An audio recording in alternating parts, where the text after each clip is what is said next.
music to the noise, yeah, the mess we make. Machine Pun Kelly get caught in the fake. Facts and logic with a twist of chest. Strip it down to truth, yeah, forget the rest. Humor blows the lies right out of the park. Look beyond the shadows, dissect the dark. Sparks of laughter fire up the night, bringing clarity when they blur the fight. Cut through the chaos, yeah, the tangled lies. Steve Pun Kelly with a set of clear eyes. Truths and jokes gonna rock this show. Step into light where the real facts flow.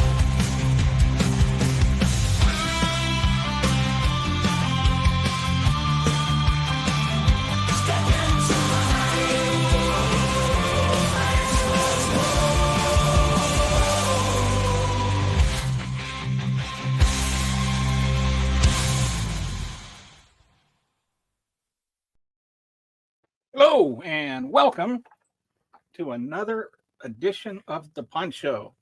And I want to mention, just on a personal note, that yesterday was a personal record for the most people that have watched. So that's encouraging. People are actually watching it.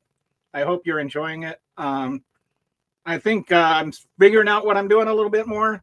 I just need to get my green screen situation resolved. I need to buy some studio lights or something so you don't get all this weirdness in the background, and maybe find a better background. Anybody that's got experience doing these kinds of broadcasts, if they have any advice, I'm happy to take it. I'm kind of getting frustrated with trying to figure out all this stuff. But anyway, on that note, welcome to today's show. Sorry it's a little late. I woke up with a massive headache, and so I was sleeping that off, and my cat was not happy about it, and he was trying to claw my face off because that's what cats do when they're not happy. But fortunately, I was able to keep my face, and now I can save face by doing the Pun Show, even if it's late. So anyway, there is an actual pun on the Pun Show. I know it's called the Pun Show, but I rarely actually do the pun thing here. But of course, if you follow me on social media, nobody ever complains about my lack of puns. I made one up yesterday. If you missed it, there was this family of giants that had a bluegrass band over for dinner. And after the band played, it was dinner time, and the dad giant started trying to working his tongue like he had something stuck in there, like he was eating peanut butter or something. And so the mom says, hey, is something wrong? And he's like, no, just got a fiddler in the roof. So there's a pun for you. Maybe I should start every episode with a pun. Anyway, we need to lighten things up some. At least have like one laugh a day, because it's impossible to survive without laughing. This just keeps getting more and more insane. So, how's everybody doing? Anyway, surprised everybody didn't leave after that joke. Let's talk about. Before we do anything else, before I start getting into the videos, there's one thing I wanted to ask your help with here. And that is, anybody that watches this, can you please, every time somebody uses the word deport for not just Abrego Garcia, but all 300 of the prisoners in El Salvador right now, can you correct them? They were not deported. I've heard some people use the word kidnapping. I'll accept that. But usually with kidnappers, there's like a ransom that you can pay to get them back. There's no ransom here. So that's why I don't like the word kidnapping. I think even the word kidnapping is short. Human trafficking means, yes, I can kind of see that, but you're not actually trafficking them. You're not selling them to somebody else. Renditioning is actually the best word, because renditioning means you're transporting somebody to a foreign prison where it's not under U.S. rules, so you can so they can be treated differently. So they are being illegally renditioned is the best phrase to me, you know. But use whatever phrase you want. They're just certainly not being deported, because when you're deported, when you get off the plane, you're free to walk around, and none of these people are free to walk around. And they can say, "Oh, but they're human traffickers and prisoners," but they're not, because they haven't had due process. And this idea, now they're coming up with all kinds of arguments against due process, like due process doesn't apply to non-citizens, or due process doesn't apply to illegals. And first of all, we don't know that those people are illegals, which is just a hateful, spiteful, bigoted, racist word. People are not illegal. Committing a misdemeanor does not make you an illegal person. If it did, then every one of us is illegal. If you've ever sped, if you've ever jaywalked, if you ever pissed outside, then you are an illegal by that logic. I don't think that everybody on earth is an illegal. The second thing is that whether there are 6 Supreme Court rulings throughout the history of the United States which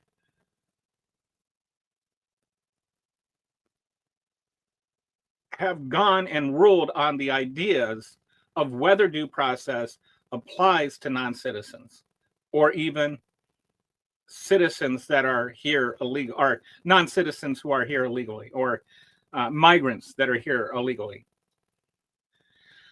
And to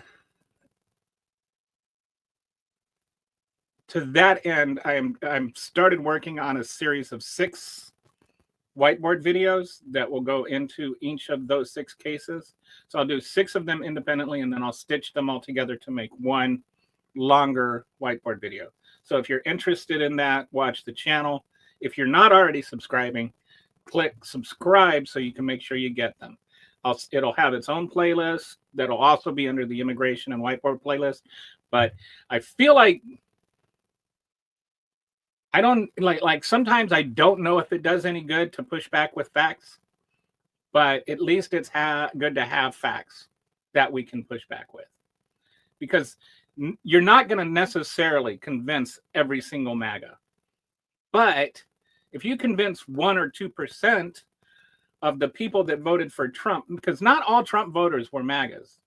A lot of Trump voters were just people who did not pay attention to the news and assumed, or, you know, like they just listened to Joe Rogan or you know, got their news through filters and just kind of picked up the idea that inflation was Joe Biden's fault, even though it wasn't. But that's why they voted, is they voted because inflation was bad.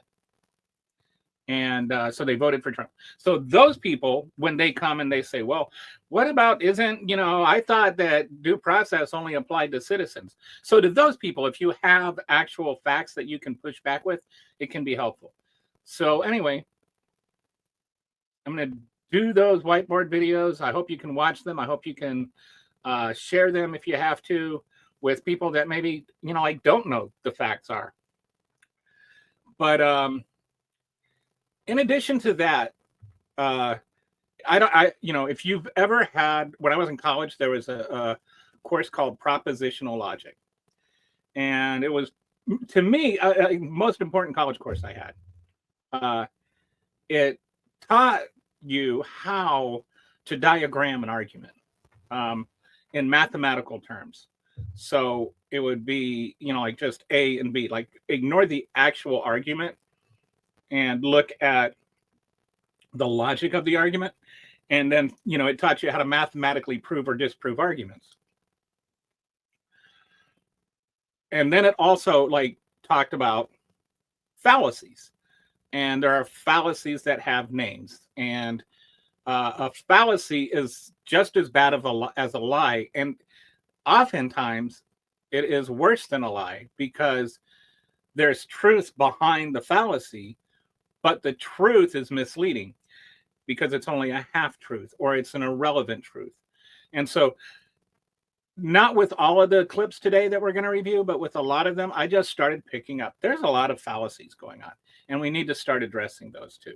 Not just the lies, but also the fallacies and how they're fallacies. So I'll talk about, like what the fallacy is and how they are fallacies today. So let's go ahead and we'll get started with some of the video clips that we're going to look at today. I don't know how long I'll go on today. It might be a little shorter, might be the usual distance, but we'll see what goes on. All right, so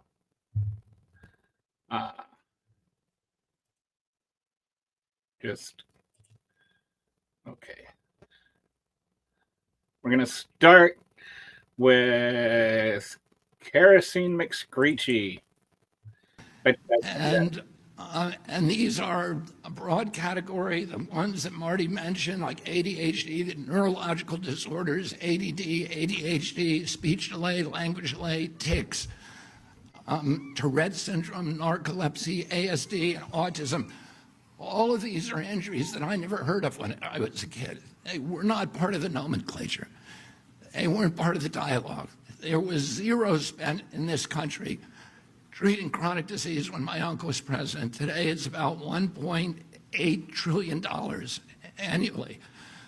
It's bankrupting our nation. 74% of American kids cannot qualify for military service. So how are we going to maintain our global leadership with such a sick population? We have all these autoimmune diseases, these exotic diseases. And again, I never heard of juvenile diabetes, rheumatoid arthritis, lupus, Crohn's disease, and 100 others that were just unknown when I was a kid. So this is a fallacy, and the fallacy is called an argument from ignorance fallacy. It's that if you don't know a thing, then it's not true. And you see a lot of that from MAGAs because MAGAs are really, really ignorant, right? So what RFK Jr. here is arguing is that because he didn't know about autism when he was a kid, autism didn't happen when he was a kid. So it's not even like there is definitely a fact that there's a lot of other things that go into that, like autism is not like it wasn't as commonly diagnosed. There wasn't as much awareness of it. That's true. That does not mean it doesn't exist. And like I think a good example of this is there was a time when it was considered bad to be left-handed, and so people would correct their children if they just innately started using their left hand. And then as that started to become, hello, Mr.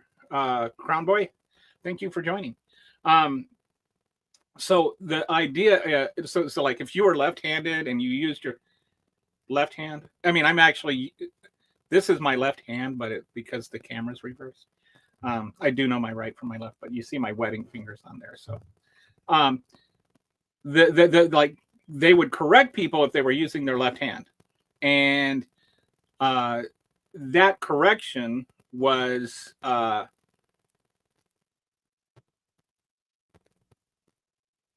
more like they're just left-handed people learned to use their right hand because they had to. It doesn't mean they weren't left-handed. And as that went out of vogue, that the idea that left-handed meant you were an evil person, more and more left-handed people started to emerge. That doesn't mean that more people became left-handed. The same percentage of people were always left-handed. It's just that left-handed people weren't being pushed to be right-handed. So that's kind of similar in the sense that we don't have more autistic people. We're just more aware of autistic people and Tourette syndrome and narcolepsy and things like that. We have advanced in the diagnosis of it. That doesn't mean that we have more occurrences of it. The second thing is the way he talks about it, like an injury, like, I fell and I hit my head and now I have ADHD. It's not an injury. It's not something that happens to you. It's something that you are you're born with. And he's always trying to find this. He's always trying to make it sound like it's some sort of, like, what causes it? Well, what if it's not caused? What if it's just genetic? Which I think there is some evidence of that. If I'm wrong on that, then I'm wrong. I know there was a report that just came out. I didn't have a chance to read it. But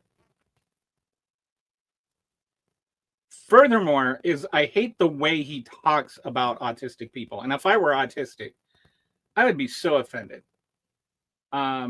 Because he talks about it like autistic people are helpless, or autistic people can't get jobs, or autistic people are somehow inferior to regular people or normal people. Like, people on the spectrum are not worse than neurotypical people. They are just wired slightly differently, and we're also, even the word neurotypical implies that we are, like, if you're neurotypical, you're wired normally, as though like normal is a thing. It's just people are wired different ways, and you have the majority of people wired one way. That does not make them better. That doesn't make them right. That doesn't make them that's the correct wiring. And my wife has ADHD, and it creates conflict sometimes. It creates issues sometimes because the two of us are wired differently. Like, she has zero punctual skills, and I am a nut when it comes to being on time. Like, I was in the military, and I was taught if you're not 5 minutes early, you're late. And that's kind of the way I've lived my whole life. I don't like being late for things. And she doesn't care if she's late for things. And so, there's little conflicts that come up, but that doesn't mean I'm right and she's wrong. It just means we are different. And he makes it sound like autistic people are wrong and need to be fixed. And there are, extreme cases where there are behaviors that need to be reined in, but that's not what he's talking about. Like, I don't think, it's helpful to bang your head on the wall. Although, every time I hear RFK Jr. talk, I want to bang my head on the wall, because the screeching sound, I mean, it's like if fingers on a chalkboard had a voice, it would be RFK Jr.'s. But yeah, I mean, he's trying to make it sound like he's this champion of the autistic people and the neurodivergent people. And he's like, nobody's ever thought of looking into these things before, as though that's not the opposite of true. Like, the whole reason that there's this rise in it is because people are becoming aware of it and looking into it and investigating it. And he's sitting there promising a cure, whatever the hockey puck that means. Like, what do you mean a cure? It's not a sickness. It's just a different way of operating in the world. So yeah, that's just an argument from ignorance fallacy, and it's one they use a lot. So anytime they say, oh, well, nobody knew that, like, nobody knows about this, and then knows about this, so it's not true. That's an argument from it. No, you did not know about it. You not knowing about something does not mean it's not true. It just means you are quite literally, like ignorant means not knowing. So it just means you are quite literally ignorant. That's not an insult way of using the word ignorant. It's an objective, factual way of using the word ignorant. You said you don't know what this, you didn't know about this thing. Therefore, you are ignorant of this thing. So don't get all defensive and talk about how I'm an intolerant liberal because I said you're ignorant when you just admitted you're ignorant. All right, let's go to the next clip. These are in absolutely no order, by the way. You have a lot to say, Jake, about the past 100 days in the Trump administration. The first question I want to just ask you is, how would you rate the first 100 days of the Trump administration from a national security perspective, given, of course, your background? Well, normally when you look at a first 100 days, you look at policy decisions and you stack them up, some good, some bad, it's a mixed bag. This is an unadulterated disaster. And it's because it's not just about the policy. It's that President Trump and his team have gone at the core American advantages in the world and systematically tried to dismantle them. Our allies, they've trashed them. Our basic confidence in investing in the United States as the strongest economy in the world, they've cast that into question. Our soft power, the United States is a beacon of light in the world, they've taken that away. The idea that the United States is the place that attracts the best talent from all over the world for science and innovation, they've cast doubt on whether if you're an immigrant who wants to come to the United States to study or research, you won't just get thrown in jail. So across all of the major dimensions of the things that have been America's major advantages, in less than 100 days, President Trump has put them all at risk. And this one is obviously, I'm not talking about any fallacies here because he's like spot on about everything, but he made me think about something that I hadn't thought of before. Like we talk about, like, how Peter Hegseth, or, as some people prefer to call him, Peter Kegsbreath, they want to talk about how he is a danger to national security by, like sharing battle plans on Signal with his own family, which he is, or making an actual Russian asset in charge of the NSA. Like there are obvious and pronounced threats to national security through his cabinet choices. And that's mostly what I've been focused on. But I think he makes a really good point. There's other threats that could be just as damaging. And, like the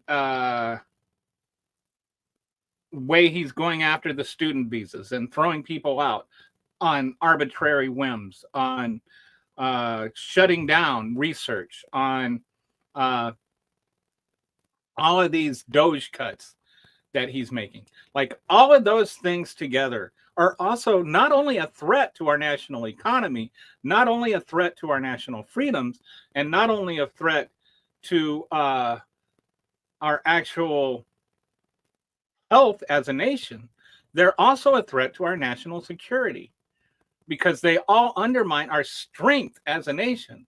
And that makes other nations less likely to want to ally with us. We have right now, literally have all our allies are starting to meet to figure out how to lead the world without us. We are no longer the leader of the free world. We are the enemy of the free world. And that is terrifying to me. And that is not something that may just go away after Trump leaves. It's sad. Because I think after, like, if you think about it, like Trump won, a lot of the rest of the world sympathized with the Americans that did not vote for Trump, right? But I think there was this thought. Once we get through the 4 years of disaster, America will learn its lesson and they will elect somebody else. And they did. And then Biden actually, Look, I'm not saying he did a perfect job, but he did a damned good job.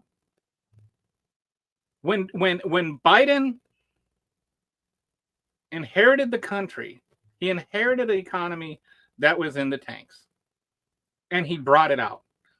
If you look at, they had the Congressional Budget Office had a report projecting the next 4 years of the economy. And they, for instance, they said, ideally, we will be at 6% unemployment by the year 2024, or by the end of 2024. We were at 4% by the first summer, and we stayed there for the entire 4 years, right? When Biden inherited the economy, the GDP was like 20 trillion something. And when he left, it was like 29 trillion. He increased, the GDP increased by almost 50% under him. Real wages went up. That means that even with the inflation, people were making more money in terms of people had more actual buying power when he left office than when he took office. When you look at the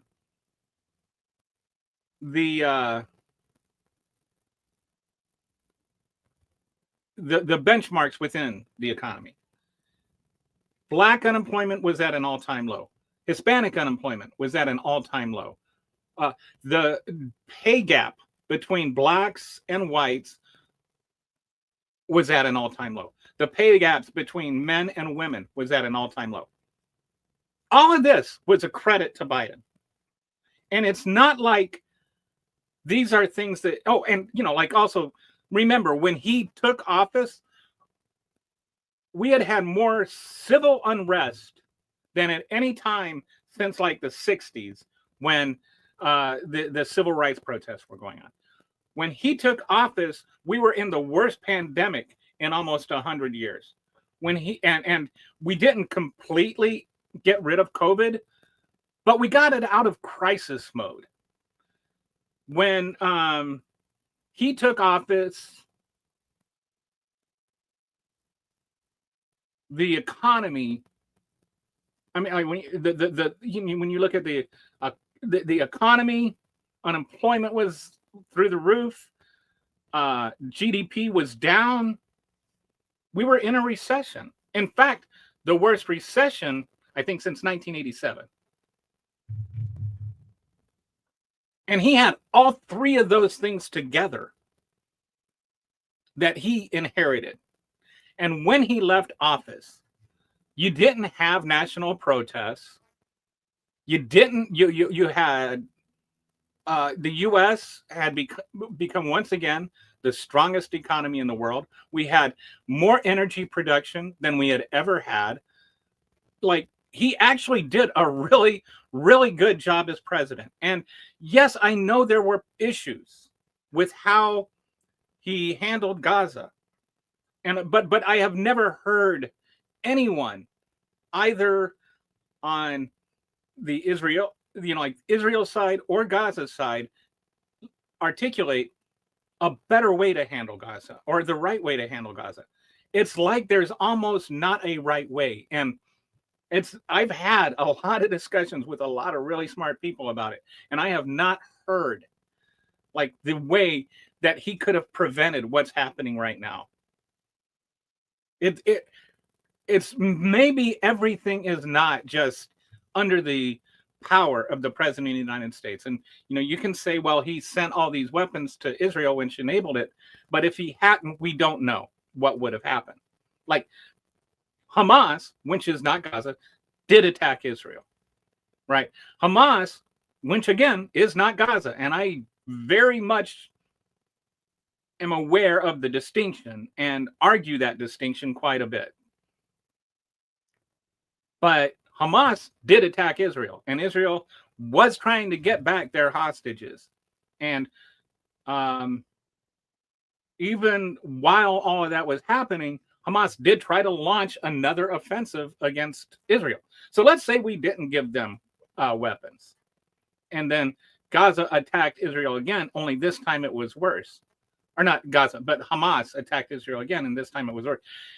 Or they had just, started killing off all the hostages, or, like, we don't know what would have happened. And, I used to write about the NBA a lot, and people would send me these fake trades, which are hypothetical trades that a team should do, every offseason. And there's nothing to write about. So people would always email me these fake trades asking me what I thought about, should the Chicago Bulls make this trade? And it's, first of all, they're not going to. They're not going to. Trades are complicated. Most people don't really understand the rules. And even if it fits within the rules, it's not realistic to the other team. It'd be like, let's send all our worst players to this team for their best player. And it's like, why would that, what incentive does the other team have to do that? And so it's just like a fake trade. And then the Chicago Bulls would have a terrible season. And then they would say, see, I told you the Chicago Bulls should have made this trade. And it's like, yeah, it's really easy. But, you never had the outcome of if they had made the trade. Not all trades work out the way they're supposed to. So that's the problem with fake GMs, is that they have solutions to everything, but the solution never gets put to test. And that's also the problem with this. People can say they know the right answer, but if what they say happened, we don't know the answer. We're like, none of us are omniscient. So we don't always know what would have happened if something had been done differently. And it's easy to judge based on what happened, when almost no matter what you do, something is going to go wrong. Like, I'm not sure that there was a right way to handle Gaza. It's certainly true that what Trump is doing is not doing it any better. But anyway, all that's to say, I'm not saying Biden was a perfect president, but he was a good president. And but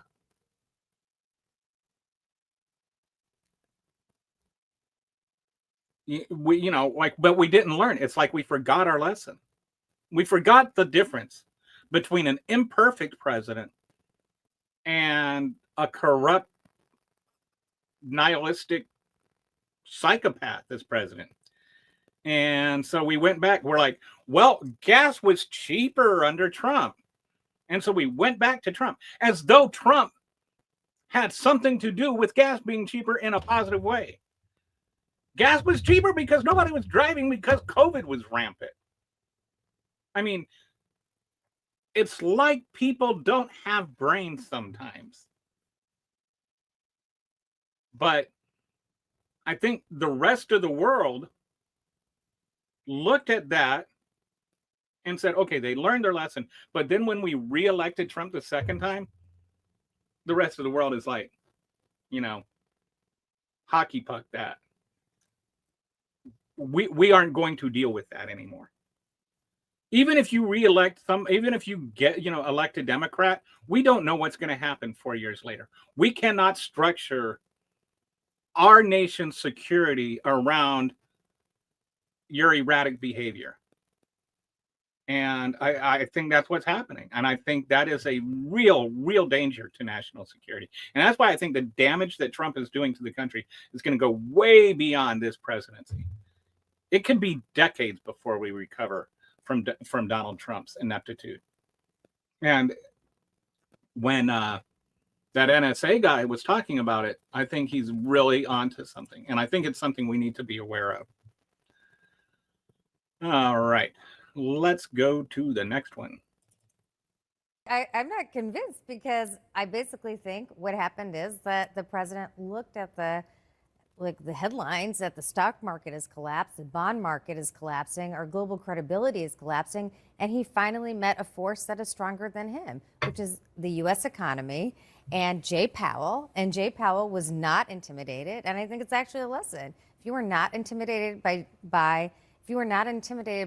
Donald Trump, he may well back down. And Don't I you think agree, that's Joe Biden? exactly Joe what happened. Biden to continue Donald Trump's tariffs on China and increase them into more things like solar Okay, panels? there's nothing. Okay, just to be clear, there's a big difference between 5%, 10% tariffs on solar panels and 145% tariffs on everything. But the This through line apples is and getting oranges. tough on China and disentangling. Are Democrats now for China? Is it really getting tough on China to say, after all these weeks, to say, oh, we're going to make a deal, we're backing down? He's basically. But you didn't answer my caved to question. Are China. Democrats want to take China's side in this, or do they want to No, get tough on China and disentangle? I think it's not tough on China, actually, to threaten them and then back down. What? They learn that you're weak and they're strong. No, the so job- what he's the done job is he's gonna do actually is I want to hear what she Right. says. Don't talk. Go ahead. Finish your point. Yes, my basic point is I think it's a demonstration of weakness to threaten another country and then back down. I think that is not tough, that's weak. And I think a president who did that, if a Democrat basically made all these threats and then climbed back down, every Republican would be attacking them as weak. I want to bring you back in, but So this one isn't, this is going back to the Fallacies. This is a false dichotomy. And kudos to her for not biting. He was saying, trying to make it, okay, are you for or against China? And it's like, that's not what the issue is. And it's not like you have to make a choice. What she is pointing out correctly is that not only is that not the choice, that's also not the results. If any, and I won't even say if anything, objectively, China won this. Objectively, China is stronger now than before the trade war. Because one, she's right that Trump looks weak. We look weak. Trump backed down to the pressure the market put on him because of the stocks diving, because the idea of not having an independent Fed is scary.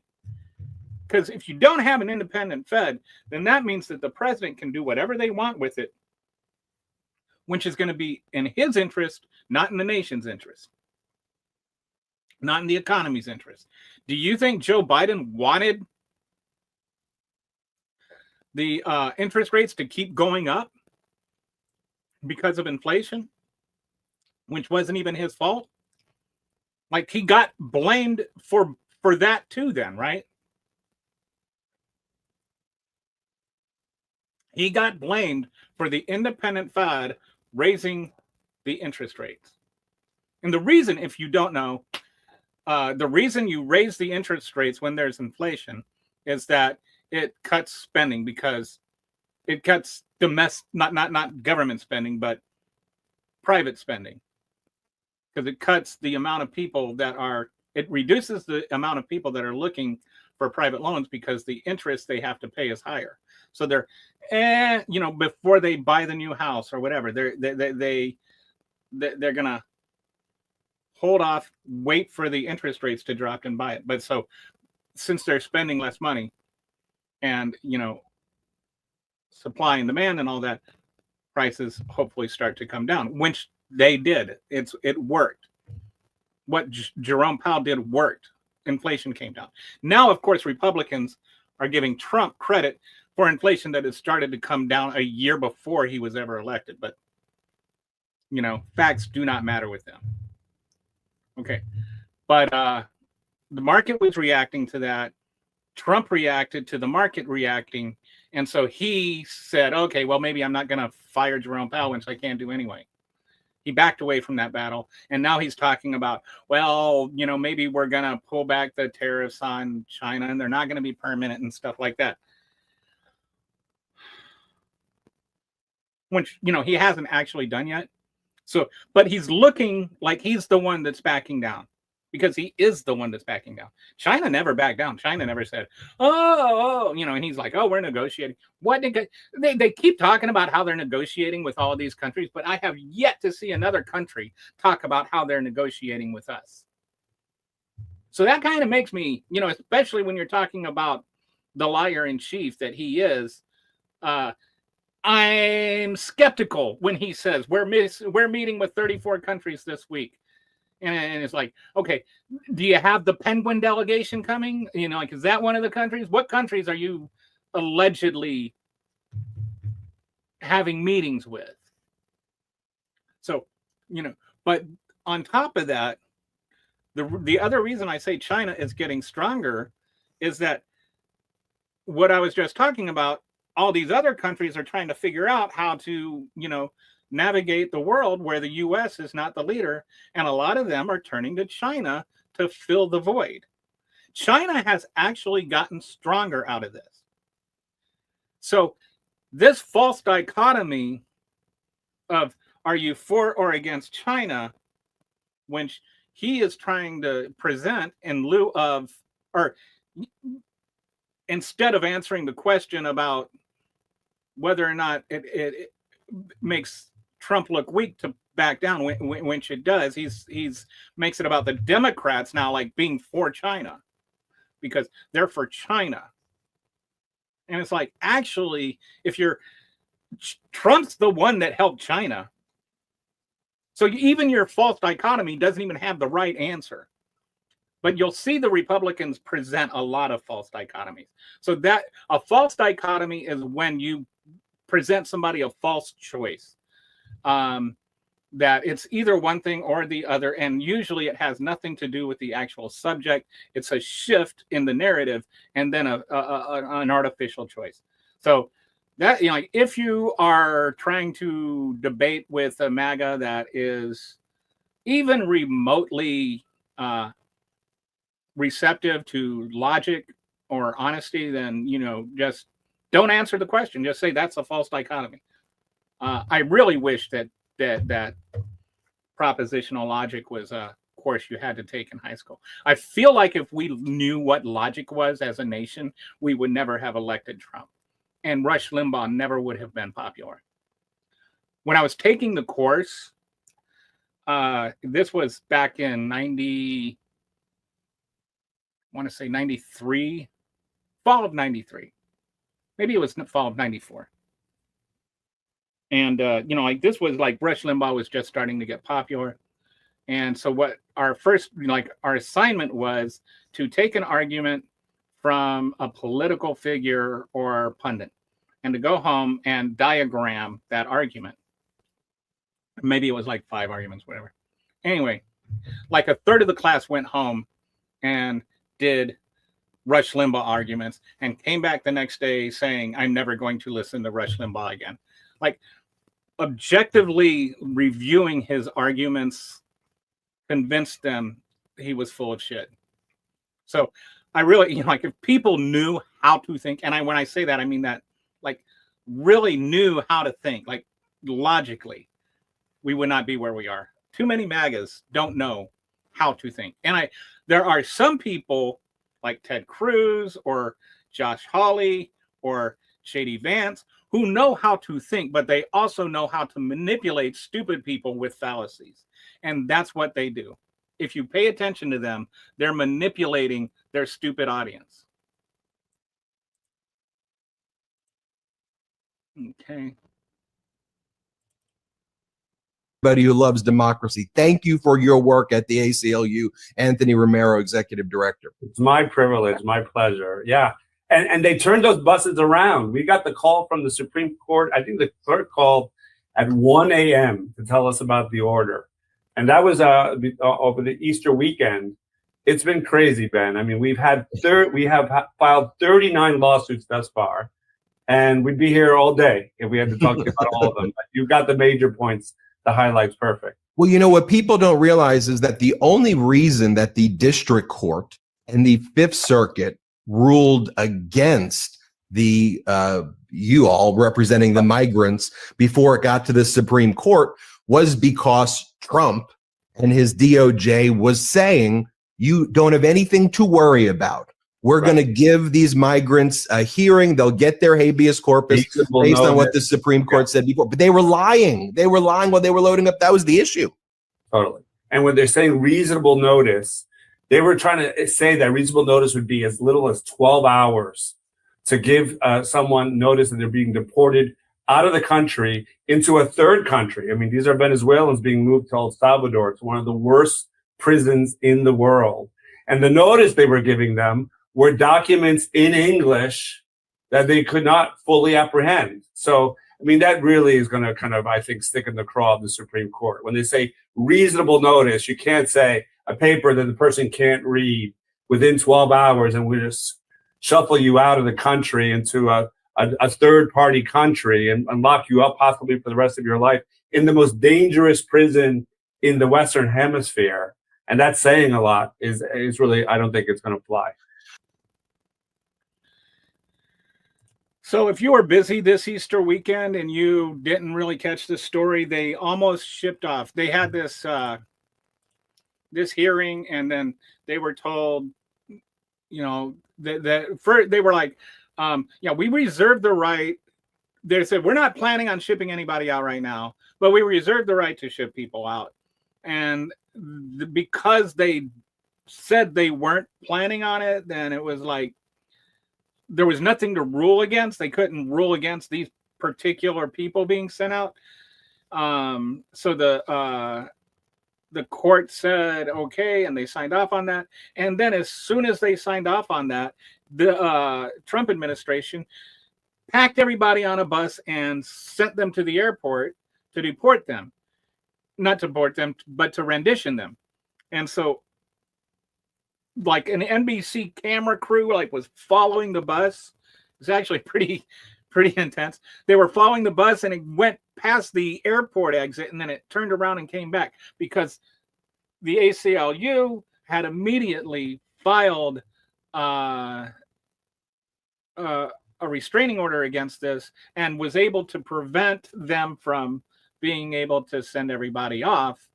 And this just shows the kind of integrity the Department of Justice has right now.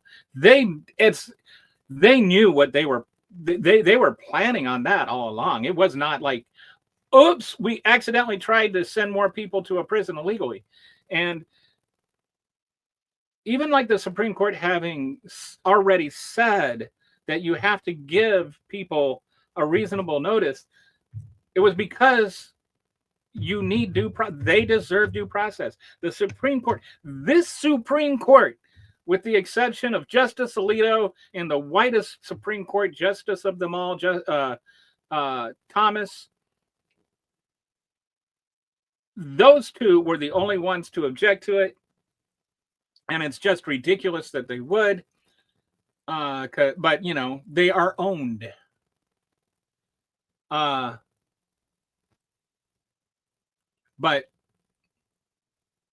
they lost. The Supreme Court said you got to come back, and so they turned around and they came back. But that's where we're at. Like, and I know that the right hates ACLU, even though the ACLU often defends the right against things, right? But they don't seem to notice that. I think the ACLU is actually pretty. If your rights are being violated, they will say it. So, hi, Code Bricks. Welcome to the show. I think this is the first time I've interacted with you. Alito acting like they acted too soon is not acting in good faith. He's not. He knows how dang well this admin would have flown those plan or not. Exactly. He knows for a fact that this was not an accident. This was not, oops, you know. And even like when they sent out the first ones, and then President Bukaki was like, oopsie, like, oh, oops, you know, like joking about it. So that's why I'm doing these whiteboard videos I was mentioning earlier, because we need to know the court history. Due process has always been a constitutional right, even if you are not here legally.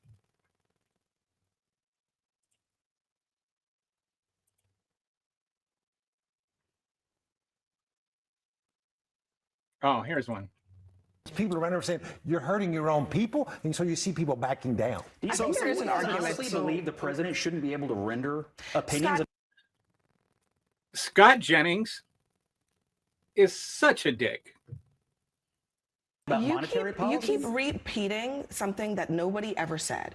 No one ever said that Trump cannot have We're having original thoughts here. No, Abby. no, Scott. No one ever said that Trump can't have an opinion. The question is, should the Fed act based on that opinion? And I think it's just common sense, right?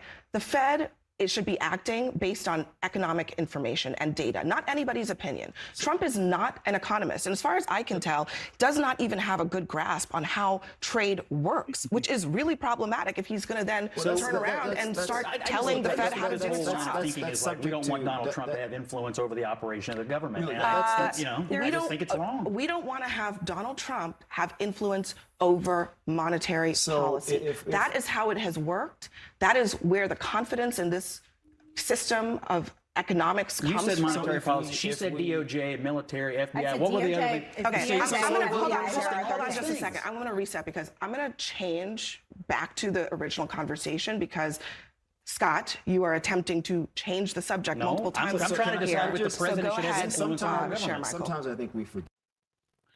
So this is another fallacy. But first, it is just so heartwarming to watch a black woman rip off Scott Jennings' penis and beat him about the face with it. Like, that was so satisfying and like just perfect, spot on. You go. This is another fallacy called a straw man. And I think a lot of people do know what a straw man is. But a straw man, in case you don't know what it is it's an artificial argument to replace the actual argument you're having. So here, the actual discussion is whether or not the president should have influence over the Fed. That's the discussion. He is arguing that the president of the United States should have an opinion, and is entitled to an opinion. Nobody thinks that the president of the United States shouldn't be allowed to have an opinion. Nobody is saying that the president of the United States shouldn't be able to express his opinion. That is an artificial argument.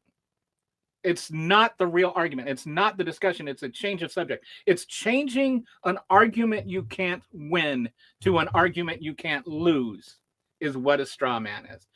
But the argument you can't lose is one nobody's engaging with. That's why it's called a straw man. And that's exactly what he's doing here. And she correctly called him out on it. So, that's another one you can be aware of. If somebody tries to rephrase the argument into something that is not your argument, then they're arguing a straw man. And so you can just say, that's not what anybody is arguing. That's not what I'm arguing. Let's stay with the subject. She did that exactly right. She handled it perfectly. Give her prizes for what she did, because she completely owns Scott Jennings, whether he knows it or not. She handled that perfectly, and she won that. She won that round. She won that round 10-8, 10-7. Okay.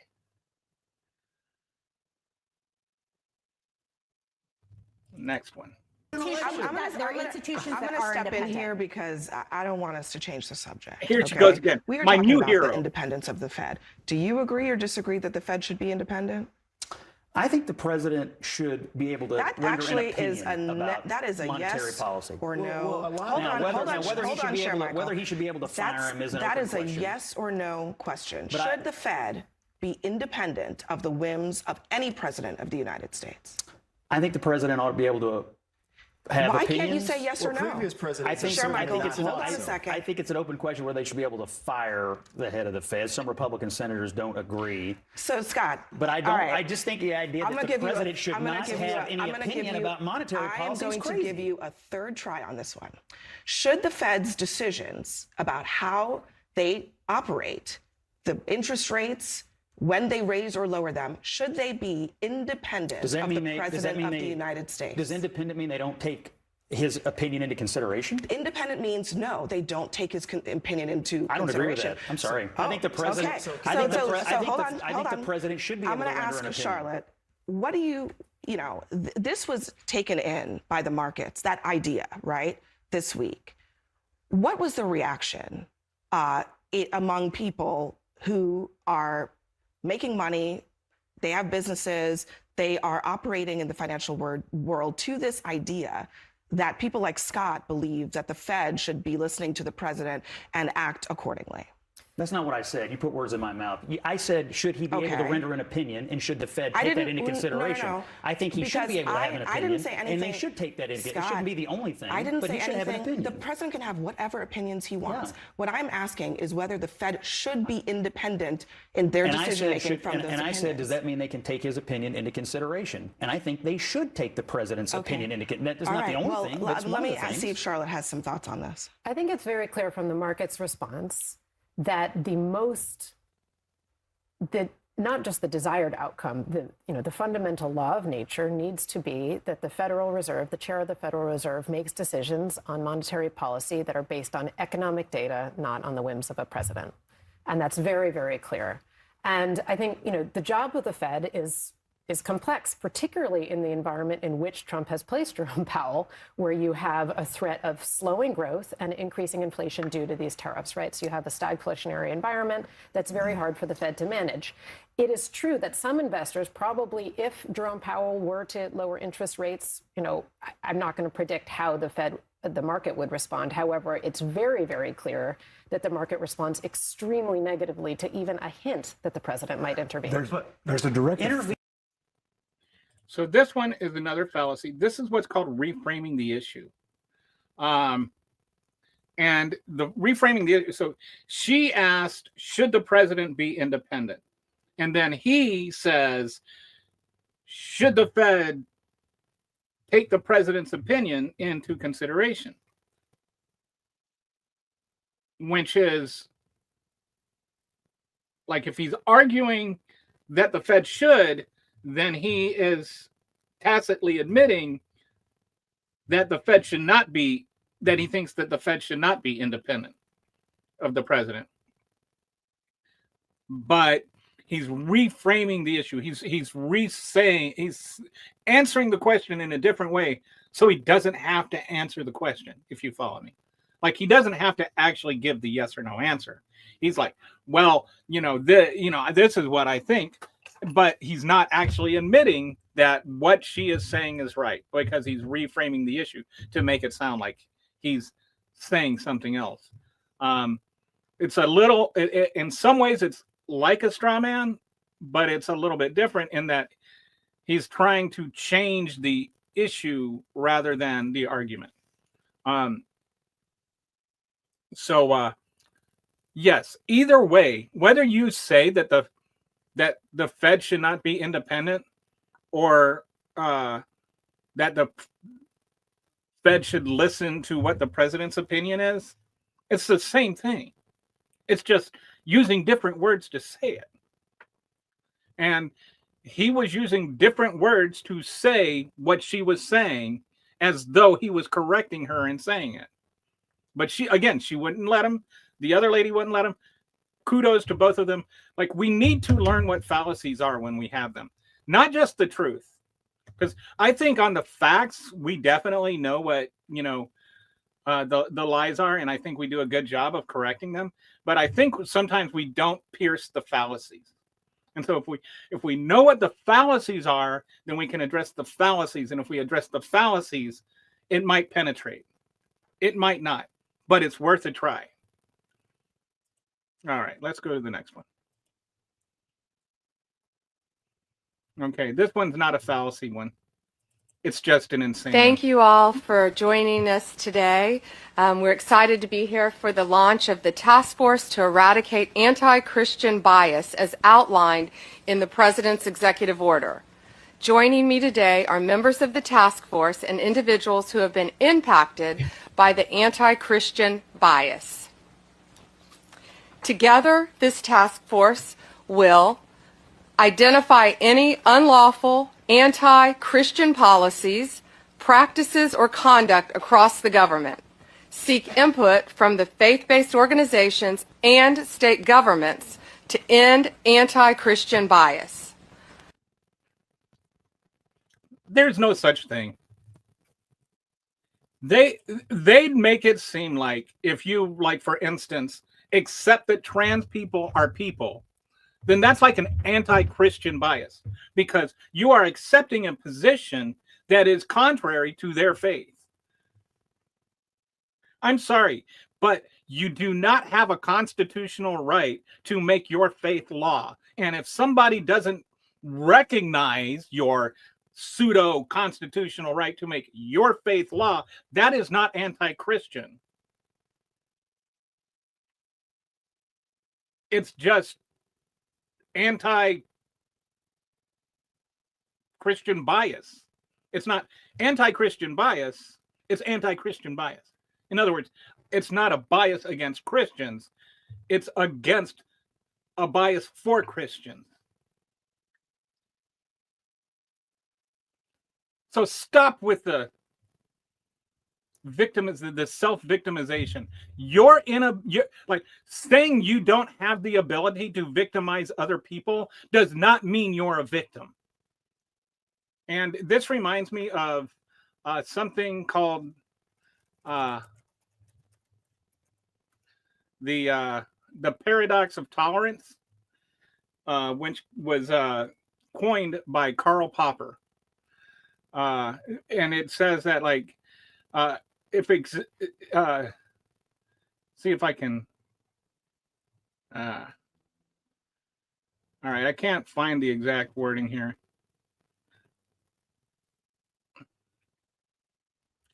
If a society extends tolerance to those who are intolerant, it risks enabling the eventual dominance of intolerance, thereby undermining the very principle of tolerance. So, if you extend the right of Christians to be intolerant, and so then they pass all these anti-trans laws, for instance, then that intolerance becomes law. And so then intolerance wins. So no, satiating the egos of intolerant people is not intolerant. It's actually tolerance. It's saying, no, we won't allow your intolerance. Because other people, trans people exist, gay people exist. Gay people have a right to be married. The only thing government should be involved in relationships is noting the legality of them, not determining the legality of them. If two gay people get married, the government is just saying, yes, this is a relationship that exists. These two people have sworn under oath that they have this relationship, and therefore they have the rights involved in that relationship. They don't have to endorse it. They don't have to say God endorsed it. They just have to acknowledge it. And anything else is intolerant. And the Christian right wants to have any determination that they don't have the right to be intolerant as its own intolerance, which it is not. This is persecution by Christians. It is not persecution of Christians. And I'm a Christian. And I have always said, if a Muslim doesn't have any rights, I don't have any rights. If atheists don't have rights, I don't have rights. If gays don't have rights, I don't have rights.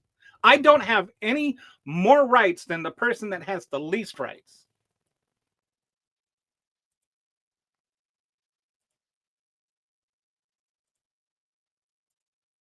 Okay. Here. Before I let you go, Dr. McCarty, because I have you here, there have been at least 873 cases of measles reported in the U.S. this year. Do you believe Americans should get vaccinated? Look, Dana, I believe vaccines save lives, and any child who dies from a vaccine-preventable disease is a tragedy. So should parents vaccinate their kids? I believe in the MMR shot. Okay. We will leave it there. Dr. McCarty, Vani Hari, thank you so much to both of you for being here. This certainly is a very big development at the FDA. The correct answer to that question is yes. Why are they having such a hard time just saying, look, there is no chance of harm from the measles vaccine. There's a really good chance of harm if you get the measles. And yes, we've focused on the deaths, but there are all kinds of permanent problems that come from measles.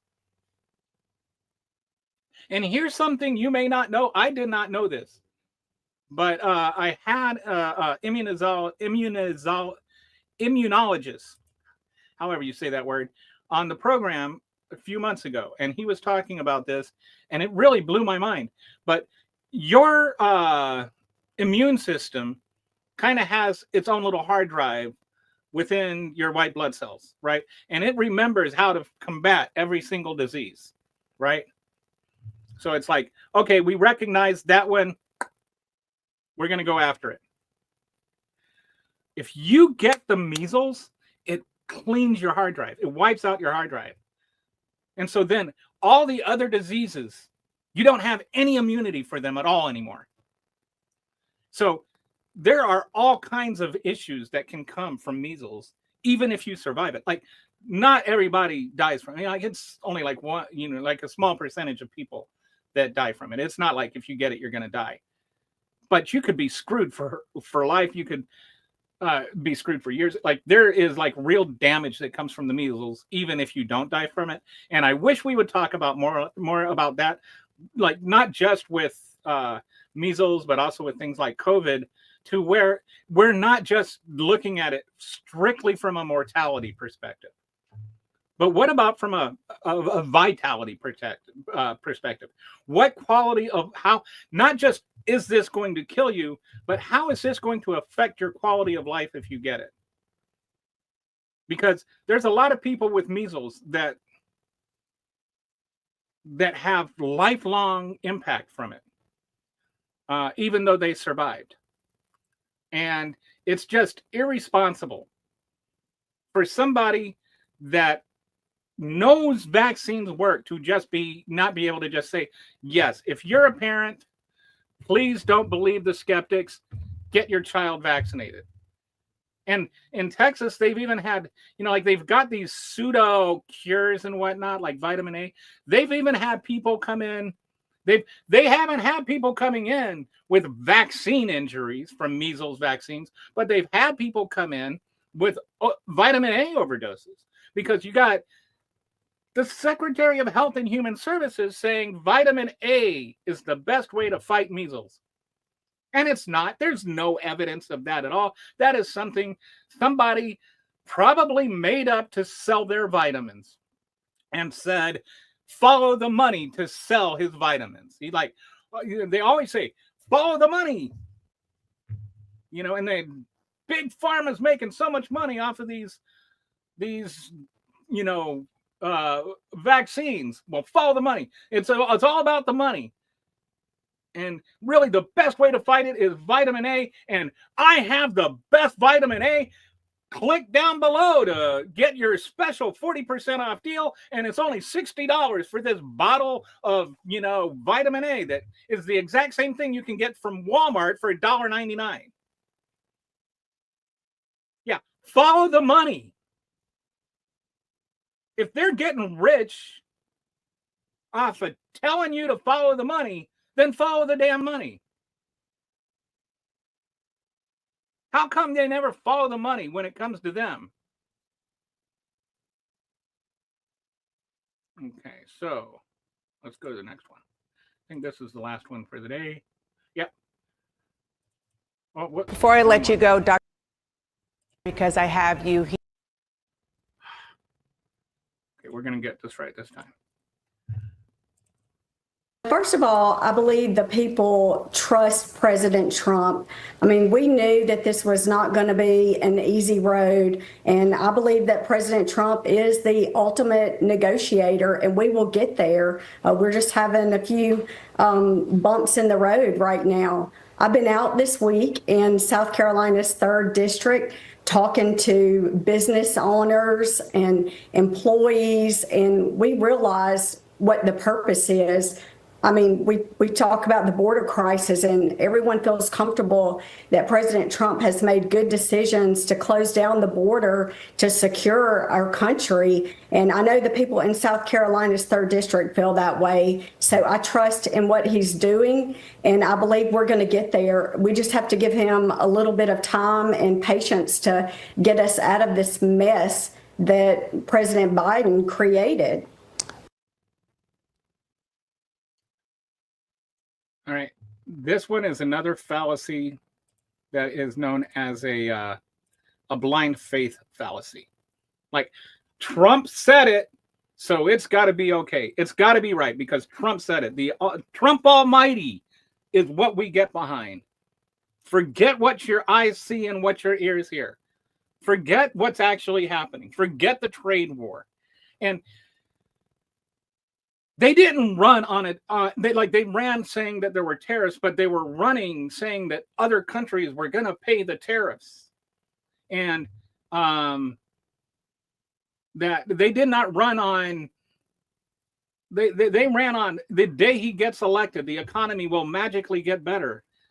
Although the economy was actually fine, right? The economy was doing really, really well, but they just made up this alternate universe where Biden's economy was terrible.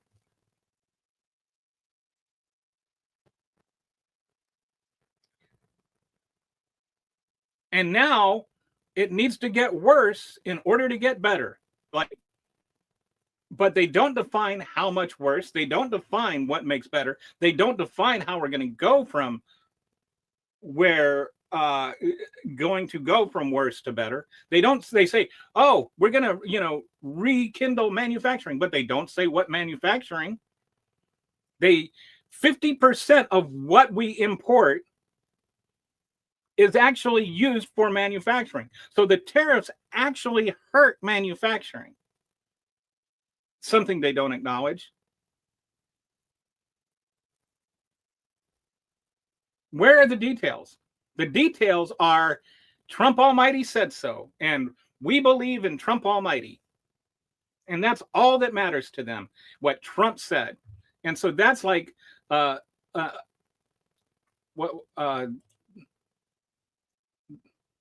blind faith fallacy. They just have blind faith in Trump.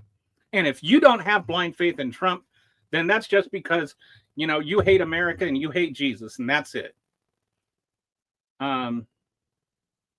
So that's like when you encounter that kind of fallacy, push for details. Say, faith in Trump to do what? What is he going to do, and how is he going to do it? How are these tariffs going to help? And if they say, well, they're going to bring back manufacturing, and you just ask, bring back manufacturing of what? And then they'll say things like computer chips. Well, okay, how are they going to do that when the actual minerals that we need to produce computer chips have to be imported? That's, a valid question.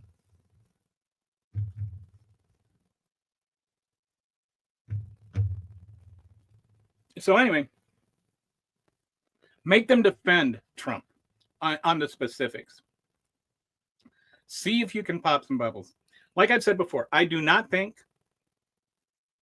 that every MAGA is persuadable, but there are some. There are your surface MAGAs, or your people that voted for Trump because they were convinced that the economy, which was fine, was all Biden's fault. And so they just voted for the alternative. There are people that can be persuaded, and you don't need to persuade a lot. He won by a few thousand votes. So we are not going to win back the House in 2026 by just talking to each other. I think we do need to talk to MAGAs. We do need to present arguments. We do need to try and pop some bubbles. We need to get in their bubble. We don't need to hide in our bubble if we're going to win this. So, like today, I just wanted to point out what some fallacies are and how you can address them. And, these arguments are examples of them, but be aware of what they are and be aware of how you can respond to them. So, sorry if that sounds condescending. I don't mean it to. I just, we need to fight back. That's all I'm saying. All right. Well, that's it for today. I appreciate you all for watching, and for those who will watch later or on the shorts, and I will see you tomorrow.